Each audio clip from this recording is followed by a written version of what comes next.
il en existe peut-être sur le coude sur ñeneen ak ñeneen sur des gestions loolu. Oui. Le problème a été identifié. Il ne s'agit pas d'un autre rapport. Oui. Il s'agit du rapport qui a été établi par quelqu'un. Samba la notamment. dañ ko yónni pour mu dem seeti tel endroit. nit la am na tur am na sant.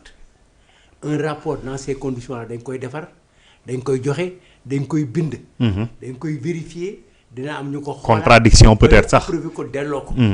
rapport boobu lañ naan amul. oui.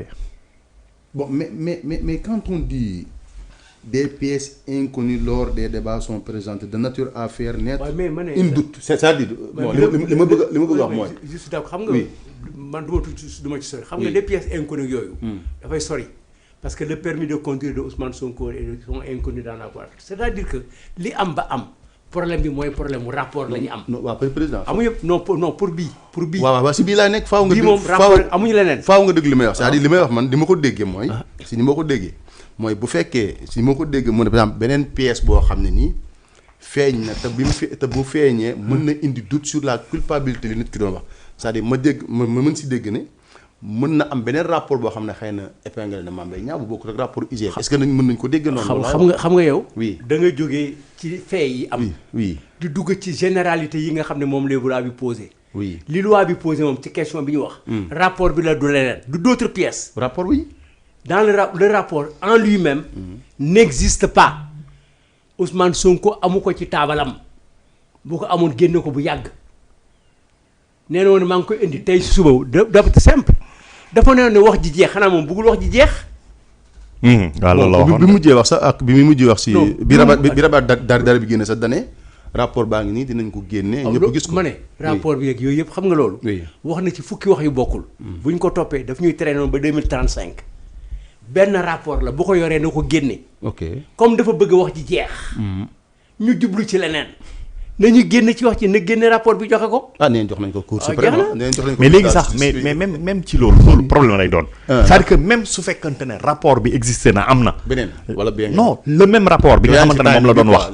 waaw est-ce que aujourd'hui à constater l'épuisement du délai qui lui était imparti pour produire ce rapport là est-ce que mën nañ ci delluwaat ne il y a élément nouveau moom il disait détenir le rapport. comment on peut trouver le même rapport ñu ne il y a élément nouveau parce que rapport bi existé na. moom bi muy wax loolu ban rapport existé woon. c'est-à-dire qu'il détenait par devers lui le rapport Ousmane Sonko loolu la wax pour wax ni li ma wax nii du tooñ bu ma toog rek tudd turu Mame Mbaye Niang. rapport a ko wax ñu ko doon saytu di saytu gestion bi ñoom ñoo ko takkal ñoo ko tudd man tudd ma ko. loolu la bëggoon wax rapport bi am naa ko dinaa ko joxe. mais joxe ko après ñu dem ci beneen condamnation ce sera dans le cadre de notre procès. Aujourd'hui même s'il y a un rapport qui épingle Mame Mbaye Niang li mën nekk mooy mu am lui en tant que premier ministre mu diligenter un procès contre Mame Mbaye Niang pour mauvaise gestion mais loolu du ñu delloo si ci situation ante bi pour seet ndax moom il peut être candidat ou pas loolu Mame Mbaye Niang lay concerner waat pour une autre affaire. parce que li nga wax nii dégg naa journaliste bi ne Daouda Mine nga xam ne c'est un bon. waaye quand même yàlla mu ne bu dee wàllu diffamation. fukki fan yi la may moom bu jàllee. jeex na boo indiwaatee. non jeex na am na sax. jeex na yoonu justice ne ko laa may temps ne la temps bi nii laa. jeex na li mu mënoon wax daal mooy. rapport bi produire naa ko. ñu nëbb ko bañ ko exploiter nanguluñ ma ko. et loolu noonu je pense que le rabat d'arrêt bokk na ci li mu doon seet est-ce que dafa produire luñ dégagé te waroon ko xool wala genre affaire yooyu mais loolu yëpp su weesoo. man dama am deux problèmes. mooy. L'un il est éthique. L'autre il est question de sécurité juridique wala judiciaire. Le problème éthique mooy est-ce que valablement Ousmane Sonko aujourd'hui premier ministre. mën na exploiter un rapport pour le sieur privé Ousmane Sonko citoyen simple. c'est-à-dire que man dañ ma fal premier ministre may fouiner di seet est-ce que.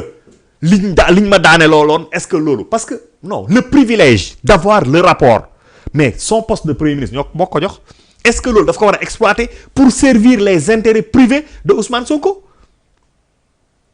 ça pose un problème éthique.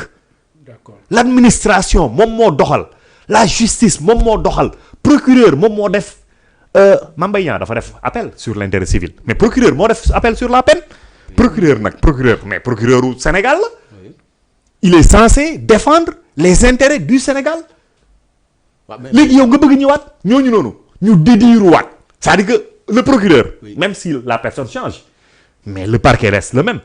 Procureur, on passe par le procureur général. mu weddi procureur bi yow mi nga xamante ne yow da nga doon bañ sax 2 mois yi ñu ko tëjoon.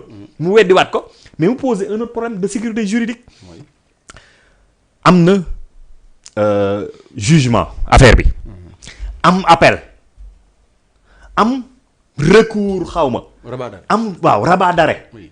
donc affaire bi am na l'autorité de la chose jugée yow sax da ngay wax ne autorité de la chose jugée mi ngi ko am ca recours bi avant rabat d'arrêt bi Avant la am rabat mooy janvier xaw ma janvier La 2024 condamnation définitive. waaw kañ 2 janvier. donc am na l'autorité de la chose jugée mais un dossier bu am l'autorité de la chose jugée est-ce que le fait que ñu yóbbu un nit à une station de décision d'influence est-ce que mën na tax ñu remettre en cause ces dossiers là bon bu fekkee am na procédure bu ko may loolu moom bu ko loi ah mais procédure c'est quoi la procédure c'est le ministre bi nga nommé Oui. moom moo koy enclenché waaw mais nag nangul na si. commission bi ñan la c'est des administratifs non y a le procureur. Benn général juge. de la Cour, y a aussi Ah, mais- un juge du siège désigné. bul fàtte ne procureur moo defoon appel de Hein? procureur moo defoon appel Le encore une fois de la Cour suprême là. te Ousmane Sonko gis nga ñooñu ñëpp daf leen xas ba ci juge du conseil constitutionnel wala cour suprême ñoom ñëpp daf leen xas ne ñoom ñëpp dañuy laal xaalis ñoom ñëpp ay juge yu Macky Sall lañ tey nga nekk premier ministre mais ban influence ngay def ci ñoom pour ñoom ñu weddiwaat seen bopp ban influence nga mën def c'est-à-dire que li nga ji ñoon Macky Sall ngay def c'est de l'influence par ton pouvoir ou de l'argent donc dafay poser question wu sécurité juridique dafay poser question wu sécurité juridique ci dëkk bi bon am na ñuy wax ne est-ce que Cour suprême dana weddiwaat boppam tam. parce que mais c'est une question c'est une question muy na wax ne ñoom ñoo ko comploté ba.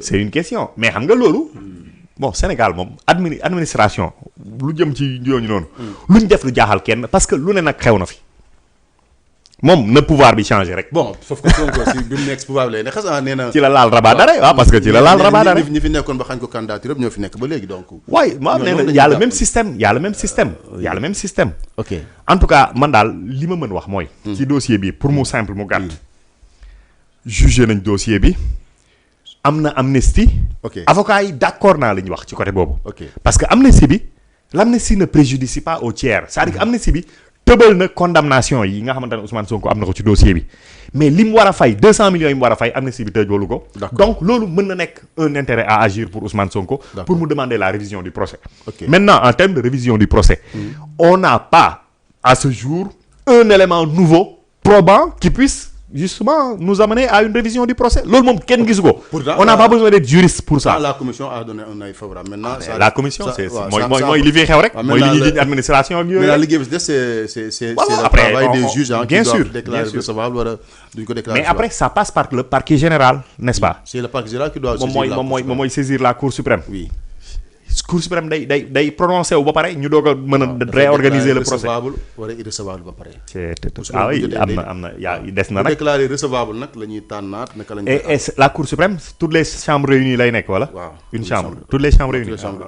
il ok reste une bonne paire de Abdou bu manches. fekk président am na fi ñaari question yu ñu la fi laaj bon ci turam bi dafa xaw a compliqué laaj moom daf ne rek naa la laaj mu ne est-ce que la fonction ministérielle permet-elle à Bamba Cissé de rester dans le pôle des avocats d'Ousmane Sonko non ok c'est clair maintenant keneen ki mu ne Birahim Sarr mu ne la question est-ce qu'on doit